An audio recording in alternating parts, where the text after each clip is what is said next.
జనసంద్రంగా మారిన కాకినాడ సముద్ర తీరం వేలాదిగా తరలి వచ్చిన అభిమానులు. Deputy CM power star Pawan Kalyan పుట్టినరోజు వేడుకలు కాకినాడ సముద్ర తీరంలో వేలాదిగా అభిమానుల సమక్షంలో ఎమ్మెల్యే నానాజీ ఆధ్వర్యంలో కేకులు కట్ చేసి ఘనంగా పుట్టినరోజు వేడుకలు నిర్వహించారు. ముందుగా ఎటువంటి ఆర్భాటాలకు పోకుండా నియోజకవర్గంలో పలుచోట్ల మొక్కలు నాటి కార్యక్రమాన్ని ఎమ్మెల్యే చేపట్టడం జరిగింది. అనంతరం సాయంత్రం బీచ్లో గల వ్యర్థ పదార్థాలను తుప్పలను తొలగించి శుభ్రం చేయడం జరిగింది.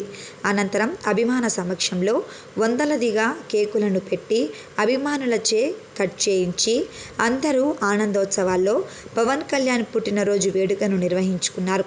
అభిమానుల కేరింతలు ఉత్సాహాలతో ఆనందంగా జరిగింది. ఈ కార్యక్రమంలో జనసేన, టీడీపీ, బీజేపీ నాయకులు, అభిమానులు, కార్యకర్తలు, జన సైనికులు, వీర మహిళలు, గ్రామస్తులు పాల్గొన్నారు.